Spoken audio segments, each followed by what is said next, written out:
د ډېرې خوش قسمتۍ او خوشحالۍ مقام دی چې په دې پور فتن دور کې د کم دور په باره کې چې 1400 کاله مخکې محمد مصطفی صلی الله علیه و آله وسلم فرمایلی دي چې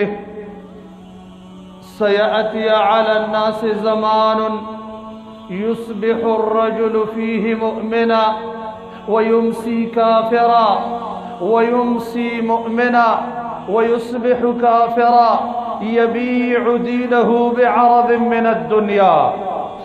داس یو دور برازی چې سحر بسړی مسلمان وي بیگانه به کافر شوی بیگانه بسړی مسلمان وي سحر لبا کافر شوی ټول د دنیا ټول دین با د دنیا په معمولی سازو سامان باندې خرڅي د دنیا معمولی لالچ نه با خپل ټول دین ختمي بیان لري کوي.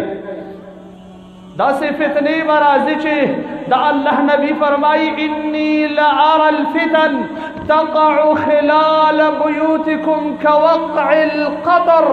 زستاسو کورونو تر مابین فتنې داسې وینه ملکا د باران ساس کې چراوریږي. داسې پور فتن دور کې چې د انسانانو زندگی د دوام او څارو په خدمت کې تیریږي د خسیس او ذلیل دنیا په خدمت کې تیریږي د کفر په خدمت کې تیریږي.